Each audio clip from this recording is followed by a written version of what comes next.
So hello guys, very warm welcome to our YouTube channel science 2.0।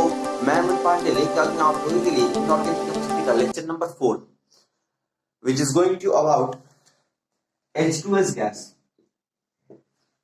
हम लोग inorganic chemistry कर रहे थे। इनऑर्गेनिक में हम लोग के पास NH3 गैस पढ़ने के लिए था, H2S है, अभी भी N2 है, HNO3 है, HCl है ना। तो हम लोगों ने NH3 कंप्लीट कर दिया है। अब सारे जो है वो छोटे छोटे टॉपिक है NH3 के ऊपर हम लोगों ने 3 लेक्चर बनाया है, ठीक है। उसमें बहुत सारा आपको क्वेश्चन मिलेगा, ठीक है। उसमें मैंने रिएक्शन भी एक्सप्लेन किया हुआ है, तो अगर आप लोगों ने नहीं देखा है तो डिस्क्रिप्शन में लिंक दिया हुआ है, जाके जरूर से देख लेना। तो आज का जो टॉपिक है वो है H2S गैस के ऊपर, हाइड्रोजन सल्फाइड के ऊपर। तो हाइड्रोजन सल्फाइड में हम लोग पहले करेंगे कि भैया हाइड्रोजन सल्फाइड प्रिपेयर कैसे होता है, लेबोरेटरी में प्रिपेयर कैसे किया था हाइड्रोजन सल्फाइड। तो हाइड्रोजन सल्फाइड प्रिपेयर करने के लिए एक एपरेटस यूज होता है, यानी एक वेसल, जिसे कहते हैं हम लोग कीप एपरेटस, है ना। तो H2S प्रिपेयर करने के लिए हम लोगों को FeS चाहिए, H2SO4 चाहिए, या फिर FeS और HCl मिलेगा तो ही प्रिपेयर हो जाए, है ना। इन सारी चीजों की जरूरत पड़ेगी। तो शुरू करते हैं। हेडिंग डाल लेना भाई H2S, ठीक है। क्वेश्चन नंबर 1 अभी आप पॉइंट करके लिखते चलो, ठीक है। Laboratory preparation of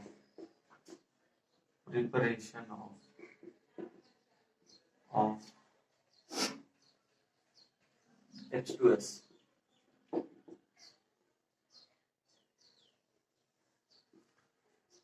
principal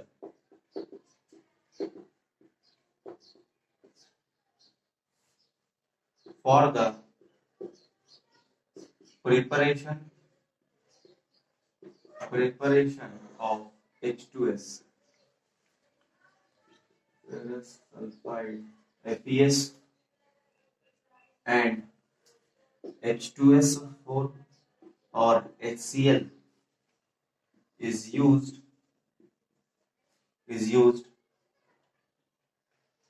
in the HCl keep apparatus भी आपका इसी स्टेटमेंट ला देता है कि आपका ऑब्जेक्टिव भी इसी में कवर हो जाए, है ना। For the preparation of H2S, FeS and H2SO4 or HCl is used under keep apparatus, ठीक है। For the preparation of H2S, FeS and H2SO4 or HCl is used under the keep apparatus। ये एक type का vessel से, ये आपको objective में पूछ सकता है। सो मार्क इट, है ना। अब इसे मार्क कर लीजिए, ठीक है। ये इंपॉर्टेंट आपसे अधिकतर ऑब्जेक्टिव में पूछता है कि भैया which gas is used to prepare in Kipp apparatus, या फिर आपसे क्वेश्चन पूछेगा कि H2S को प्रिपेयर करने के लिए आपको किस वेसल की जरूरत पड़ती है। तो अब रिएक्शन की बारी, है ना।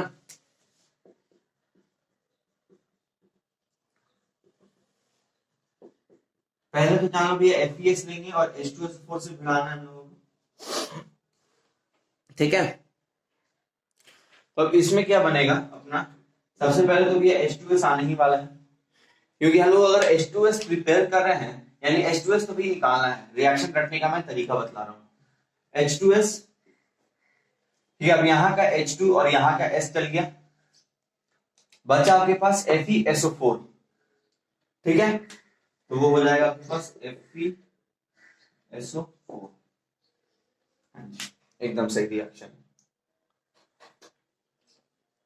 क्योंकि भाई इसका भी वैलेंसी दो, इसका भी वैलेंसी दो, दोनों का अगर वैलेंसी सेम रहता है तो हम लोग नीचे नहीं लिखते हैं। H2 अपना S के संग चल गया और FeSO4 निकल गया। तो आपके पास FeS को अगर आप HCl के संग भिड़ाओगे तब तो भी आपको H2S मिलना ही है, क्योंकि भैया आप H2S प्रिपेयर करो इतना तो याद रखो H2S निकलेगा। बच्चे के साथ आपके पास Fe और Cl होता है, तो Cl लगाओगे आप।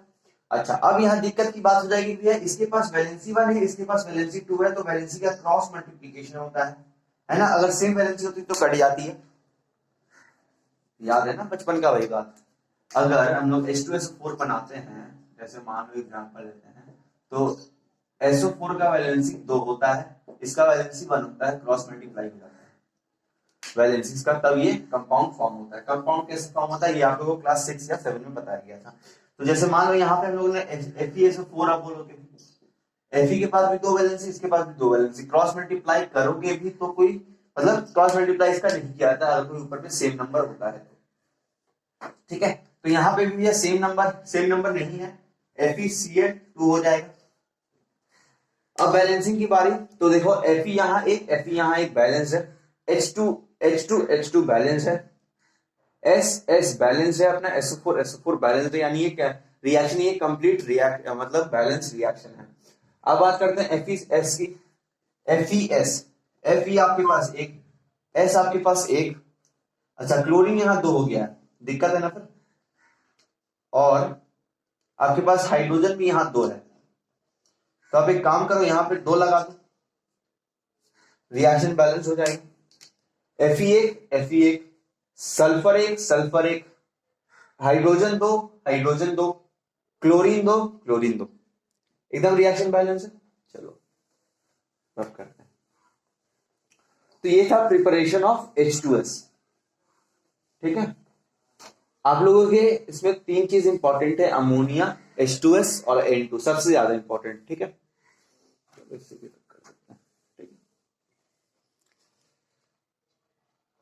तो अब बात करते हैं कुछ physical properties of ammonia, of H2S पढ़ रहे थे ना, लिखते हैं physical properties of H2S, physical properties of H2S, ठीक है। पहला property, it is soluble in cold water,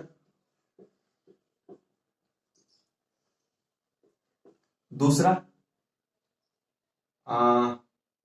it is acidic in nature,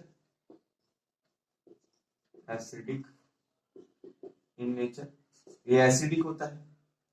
तीसरा, it is heavier than air,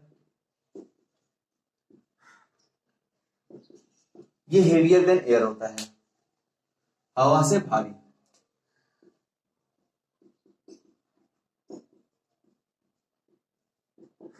अच्छा, हवा से भारी है तो इसका जो कलेक्शन होता है वो होता है अपवर्ड डिस्प्लेसमेंट से, ठीक है। हाँ, तो इसके लिए काम करते हैं, नोट बना लेते हैं, ये 3 प्रॉपर्टी लिख लो। चल, एक नोट बनता है, ये कोल्ड वाटर में हाईली सोल्यूबल है, ठीक है वो, ये बात, और उसका एसिडिक नेचर कुछ समझने वाली बात ही नहीं इन प्रॉपर्टीज में। एक नोट लिखते हैं, H2S is heavier, so it is collected by upward displacement of air। ये भी एयर से हेवी होता है, इसी के लिए इसको कलेक्ट करने के लिए इस गैस को अपवर्ड डिस्प्लेसमेंट की जरूरत पड़ती है। ये नोट नंबर 1। एक नोट आप अमोनिया के लिए भी लिख लो, है ना, उसमें मैंने लिखाना भूला नहीं था, मतलब यहाँ पे एक नया प्रॉपर्टी आया एयर को लेके, तो उसके तो अमोनिया के बारे में भी एयर को लेके बात कर देते हैं। ये भी प्रॉपर्टी मुझे मतलब नोट्स में है, तो अमोनिया के बारे में बात कर देते हैं, ठीक है। तो ammonia is lighter than air, so it is collected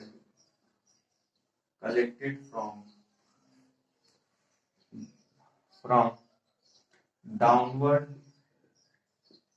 displacement displacement of air. ठीक है,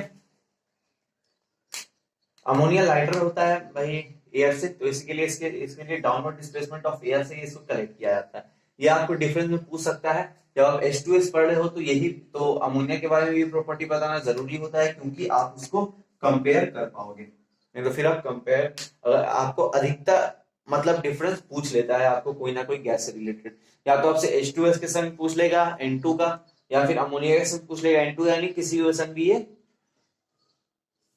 कॉम्बिनेशन बना सकता है, कोई फिक्स नहीं है। ठीक है, तो ये एक नोट हो गया। नोट नंबर 3 लिख दो। ठीक है, H2S gas is dried by using P2O5 यानी फॉस्फोरस पेंटॉक्साइड, P2O5 से भी P2O5 से इसको ड्राई किया जाता है, और आप ब्रैकेट में लिख दो Al2O3। ठीक है, कोई दिक्कत नहीं है, यहाँ पे मत लिखो, तुम्हारी मर्जी। मतलब ये दोनों गैस P2O5 और Al2O3 का इस्तेमाल किया जाता है। ठीक है, चलो अमोनिया H2S को ड्राई करने के लिए। तो अब बात करते हैं, H2S का ड्राइंग एजेंट हो गया भाई, सब चीज हो गया, फिजिकल प्रॉपर्टीज हम लोगों ने देख लिया, कीप apparatus देख लिया। अब हम लोग बात करते हैं कुछ रिएक्शंस के बारे में। ठीक है, H2S का एक प्रॉपर्टी है कि भैया वो रिड्यूसिंग एजेंट है।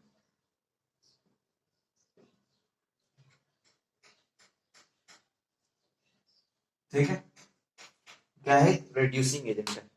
तो क्वेश्चन आपसे पूछेगा कि भैया H2S को आप कैसे मतलब बताओगे कि भैया प्रूफ करो कि H2S एक रिड्यूसिंग एजेंट है, मतलब रिड्यूसिंग प्रॉपर्टी है उसके पास, मतलब रिड्यूसिंग एजेंट है, वो खुद दूसरे को रिड्यूस कर देगा और खुद ऑक्सीडाइज हो जाएगा।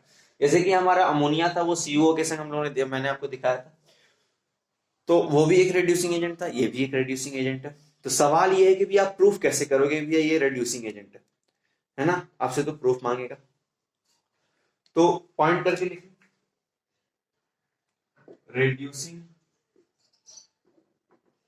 reducing property of H2S। तो reducing properties of H2S लिखते हैं, when H2S reacts with orange color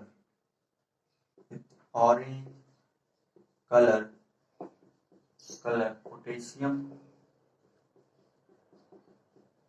dichromate then it itself oxidize to S and reduce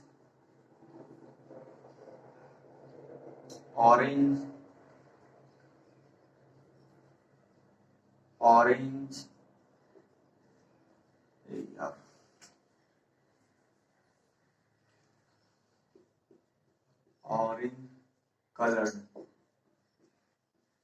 colored potassium dichromate into green color chromic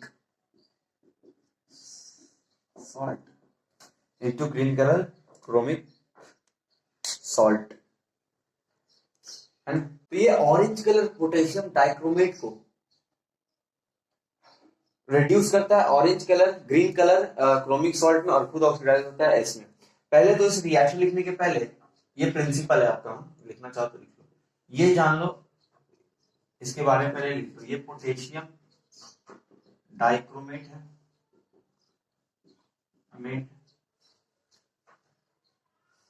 ठीक है, chromic salt है Cr2SO4 whole thrice, ये आपका chromic salt,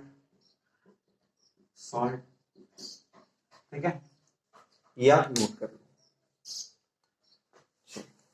अब reaction लिखना है।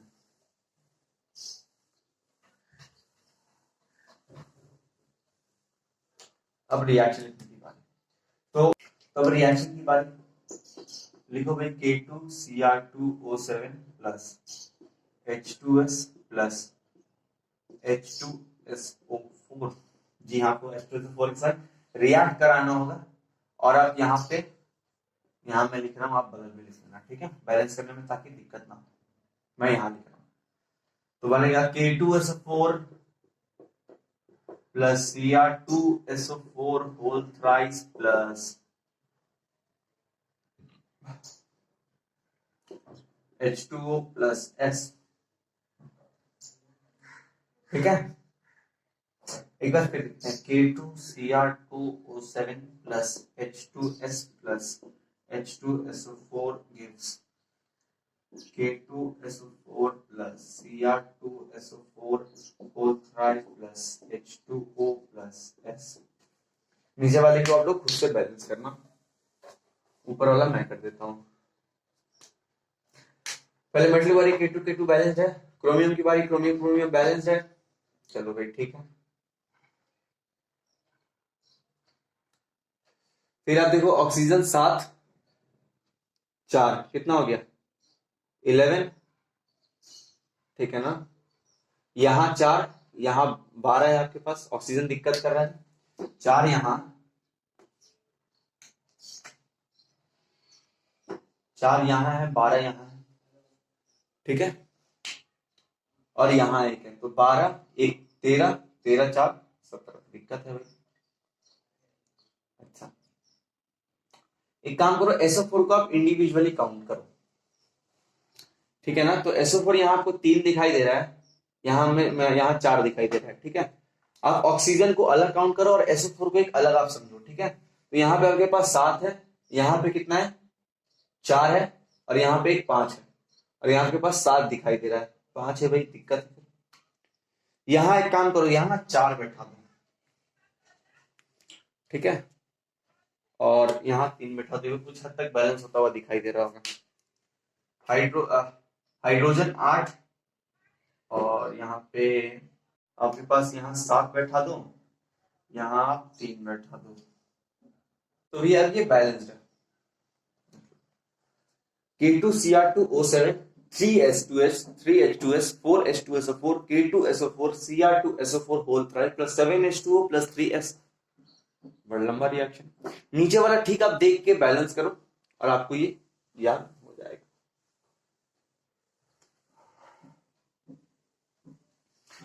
अब यहाँ पे H2S गैस आपका खत्म होता है ना। H2S एक शॉर्ट था एकदम, थोड़ा सा एकदम।